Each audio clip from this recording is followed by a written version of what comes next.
This is Scott the Fix-It Guy. We have an LG dishwasher, here's the model number, that has no power. So we have no indicator lights, no noises, no nothing. We've confirmed that it's plugged in. We've confirmed that the circuit breaker is active.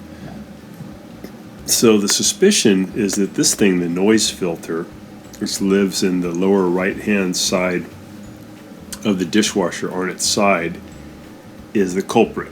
And we're going to remove the dishwasher. We'll remove these two Phillips head screws at the top, and we're going to disconnect the water, disconnect the drain line, and we're going to wiggle it out. And on the right hand side down near the bottom, we're going to find this noise filter. So we disconnect everything, and we're just going to remove one little Phillips head screw that's holding it in, and then we're going to remove two modular connectors.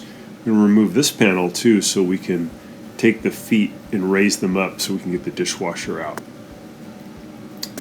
And then here's what the noise filter looks like. Here's the back of it. That's where the screw comes through.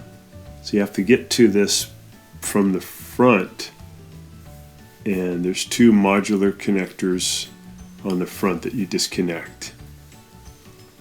You put the new one in and then should have power. So this thing has a fuse on it, and if it gets too much of a voltage spike, it'll blow the fuse, and that can create this problem where you get no noise and no lights because there's no power coming to it. Pretty easy to do. So hope this has been helpful to you, and please subscribe when you get a chance.